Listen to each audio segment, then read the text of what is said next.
People need to feel your defenses. In life, mistakes happen, right? People cross your boundaries. People do things that don't make you happy.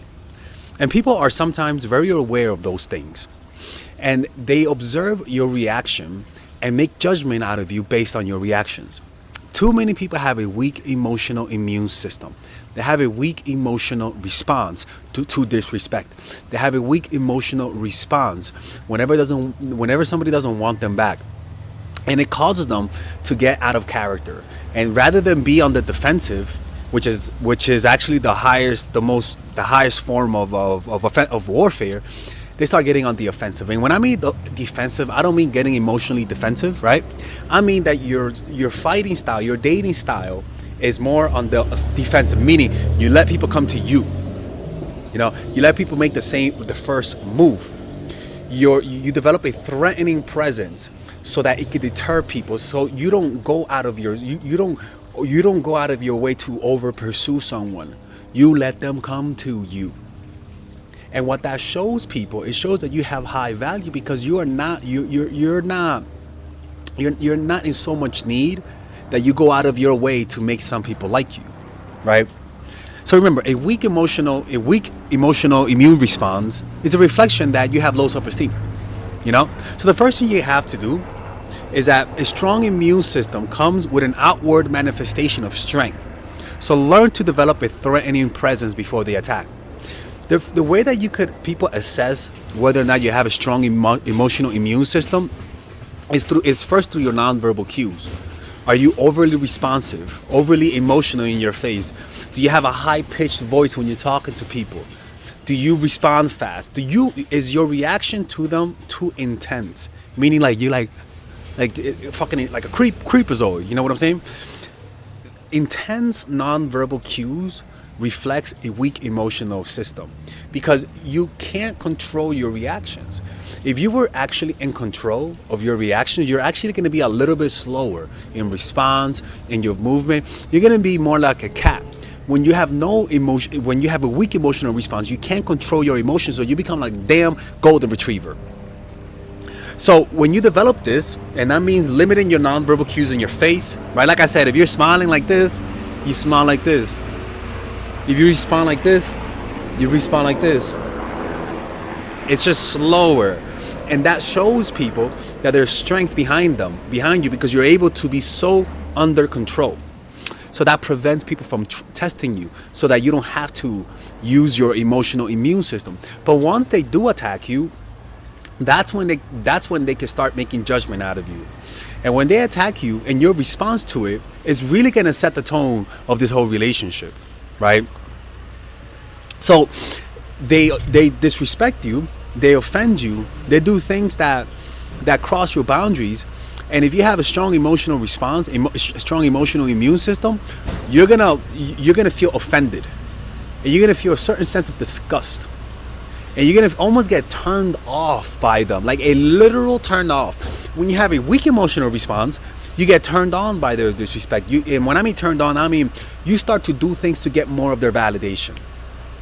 Where if you have a strong emotional response, you actually get turned off by it, and you start pulling away, and it's an actual feeling of, ugh, I don't like you. And what happens is that people sense that, and it increases their respect for you, and it tells them, okay, I want this person with me. This person is not easily gullible. This person thinks with their heads, right? So how do you do that? Well, the first thing is that you can't be dating. You got to have a plan, a long-term plan. When you have a long-term plan about what you want in your relationships, long-term, right, it'll give you clarity in your mind. The problem is that a lot of people don't know what they really want, so they change what they want based on the person. And people sense that, and it's almost like there's a weakness to your actions whenever you don't know what you want. You're easily swayed depending on how persuasive somebody is. And that makes it, and people sense that. But when you know exactly what you want, there's a firmness about you. And there's that firmness becomes a stronger reality. Like the strongest reality wins. That saying. That reality is the one who wants it more wins. So if you want this, what happens is that there's a part of you that just cannot compromise.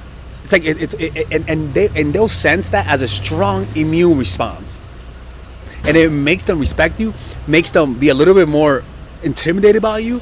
And what happens is that if love develops in this type of way, it'll create the type of love that actually is symbiotic between the two. And the next thing that happens is that when you have a larger purpose, when you know exactly what you want, you write it down, you write down what you're willing to accept, what you're not willing to accept. What will happen is that you learn to save your energy, your emotional energy. You don't fight every battle. You don't try to pursue every person. And if the person doesn't want you, you don't take that as a personal affront. You just realize you guys want different things, and you're able to leave quickly. Weak emotional responses get offended at the fact that some people don't want them back. And it creates chaos inside, and because they have no firmness about what they want, those emotions are easily swayed in multiple directions depending on who they're with. There's no firmness. They don't feel their feet in the ground. So you don't try to win everyone over. You know how to discard people based on the standards that you have quickly. And what would happen is that it'll keep you emotionally clean, because when you try to work it out with random ass motherfuckers who are not good for you, what would happen is that those experiences linger on and they stay in your mind, and you kind of get resentful at having to deal with that kind of stuff. And depending on who you're with, it might sabotage your future relationships. Let's just say you stay with someone that cheated on you, and and you didn't think about putting that as one of your standards. They're asking for forgiveness, and because you don't have a clear knowledge about what you want and don't want, you forgive them. Because when you like someone, you're willing to move the goalposts for them, and you end up being in relationships and tolerating people who cheat. But what happens is that you slowly build that up, and the way you build that up is because you didn't have a standard. It's like people who do drugs, right? A lot of people who do drugs, the reason why they started doing drugs is because they never made up their minds to never do it. They always left it in the open. But there are some people who, from childhood, make up their minds. Either they had parents who did drugs, or they saw somebody who ruined their lives with drugs, and so it becomes a conscious standard. So that when it does happen, they say no. This is what happens when you have an unclear, like when you have a desires that are more vague, that are more abstract. They really have no power. They have no hold on you, and they really don't affect you. They really don't affect you in the positive. It just gives you a sense of control, a sense of a goal. But whenever you have pressure put on you, when somebody tests your true strength, you end up just going after people who don't really have what you want. And so you move your standards, and people can sense when you move those standards, and they lose respect for that. Right? You should always be looking to show people your defenses. And this is why it's okay to be looking for bullshit. Right? Because they're gonna bullshit you. And you want to find something so that you could tell them, I don't like that. Those things, people want to hear that. I'm telling you, if a person doesn't want someone who calls them out on their bullshit, they just want someone to manipulate. You know? They just want somebody to manipulate. And every time, because this is the thing, people know when they're fucking with you. People know when they're disrespecting you. And when you let them get away with it, they act like they didn't see it. They act like they're not aware. But you know they're aware, because next time they become more bolder in their disrespect. The most attractive a woman has looked in my eyes is when I see their defenses. When I see their unwillingness to compromise in certain things. That shows me you have standards, and that shows me that I want to be with you, because if you choose me, it meant that you chose me based on standards. You don't want to be with someone who you could sense has no standards, who don't have a limit about what they want, who don't have a limit about what, if you do this, I'll do this. If you do this, I'll do that. Rather, they just go with the wind based on how much they like you. And if they don't like you, they start putting strong rules on you. But if they like you, all the rules just go away. Your emotional immune system is what keeps people from taking you for granted. And too many of you guys have a weak emotional immune system. That's why you have to develop a meditation practice. And meditation practice will literally liberate you from your emotional weak immune system. It will liberate you. It will strengthen your ability to handle pain. And once you're able to handle pain, then you're able to set standards and keep them.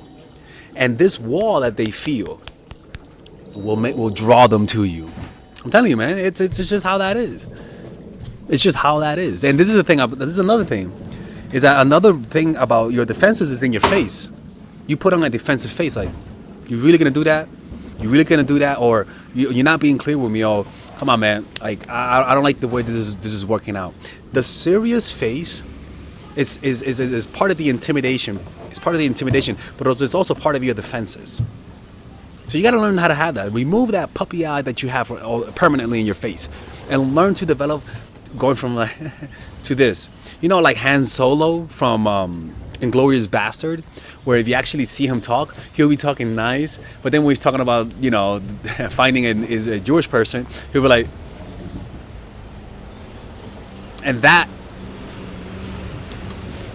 intimidates people. And as long as you are justified in your anger, please show it. Please show it in your face. Please show that cold or Terminator face when they do something wrong. They need to see that. They need to sense your strength. Because think about it. You don't want someone who you could just easily throw off kilter, who you could just easily make them not think straight, who you could just easily fuck with them. You want to know why? Because it meant that if you could do it, somebody else in the past has done it, and maybe you're not over someone. Let me tell you something, man. Honestly, personally, I don't want to date someone who easily gets played. I don't want to date someone who believes everything that I say to them. I don't want to date someone who, when I do something wrong, you apologize to me. You want to know why? Because it meant somebody else who has even more weak intentions had full control over you. I don't want that. Like, if I know that somebody played you for years and you just kept going back to them because you feel you can't deal with the pain, I don't want to be with you.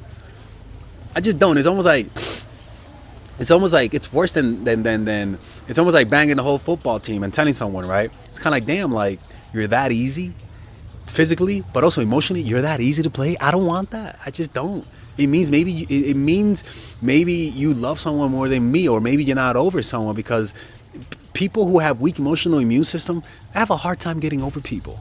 A hard time. So it's kind of like I can't. And if you have a weak emotional response, just develop a meditation practice. You guys can go to a 10-day meditation retreat, Vipassana.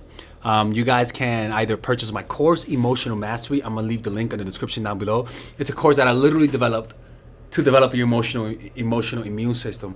Or you guys can go to a 10-day private 10-day meditation retreat. It's called Vipassana. Just go to oh my God, I can't spell. Shut up, Melissa.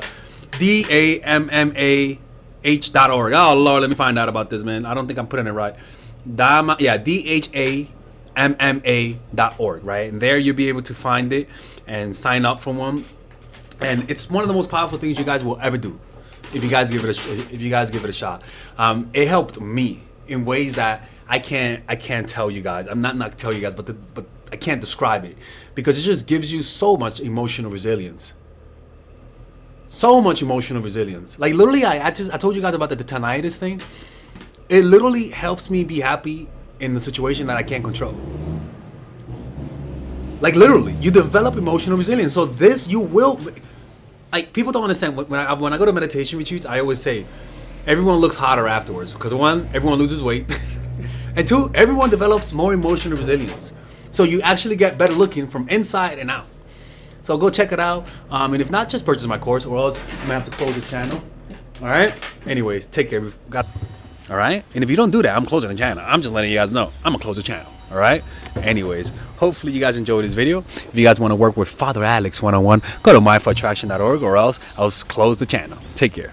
All right, ladies and gentlemen, if you guys ever want to learn how to use your feminine energy to influence people, learn how to use your masculine energy to become more assertive, and also learn how to blend both energies to improve your dating life, your spiritual life, honestly, your relationship life, your family life, your career life. This is the course for you. If I had to make a course for my nieces, I have two nieces. One is 8, 19, and one is 14, 15. 16. Holy shit. Oh my God, he's a bad fucking uncle. He's a bad uncle. Get him. Shut up, Melissa. You should get this course, right? And this is the course that I will make for them. So, for example, watch the curriculum, right? In the first week, we're going to be showing you how to establish a strong masculine foundation without letting it hurt your feminine energy. This masculine foundation is a source of who you are, right? It's your bodyguard. Without this, whatever feminine energy you create will be destroyed by the outside, because your masculine is your shield. So we'll talk about goal setting. We'll talk about how to develop a serious attitude. We're going to be talking about how to use more logic, how to use more goal-oriented behavior. It's more how to be a man. Now the next one is how to embrace the feminine energy, right? This one would teach you about how to minimize excessive masculine traits, developing self-awareness, healing abundant feminine energy, regulating your emotion, mastering voice qualities and facial expressions, surrendering control, and allowing pain to be felt. This is honestly, this will supercharge, like Kaioken, your masculine energy. After that, we have femininity in the workplace, and how to be feminine in the workplace without letting people take advantage of you, and the nuances of how women of power should behave versus women who are subordinates in the workplace, and even the dress code. This is based on psychology, people. It's kind of insane. I'm actually excited about this one. The next week, we talk about navigating the labyrinth of male and female friendship, and this a lot of women find confusing, so we talk about that. And how to identify envious friends, how to identify the good friends, how to keep male friends, and how to keep female friends. Week 5, we talk about how to release the burden of the past and stop and destroy mental projections. This is actually really powerful. And then week 6, we talk about how to increase your observational power so that you can read people better. And we have a bunch of bonuses. The course starts at $99, and you guys can pre-order the course today at $69 before it goes out. If you're watching this, most likely I'm in the meditation retreat, so I will be praying for all of you guys. And just click on the description down below of the video. Right there, you'll see it, and you could pre-order that course. It's gonna be out by the end of next month or the beginning of February of March. One of the two, people, because I have a 10-day retreat to do, and I want to finish the course after the retreat, because I think the ideas are gonna be so much better. All right, man. I'll see you guys later. Pre-order, man. Oh, I'm closing the channel.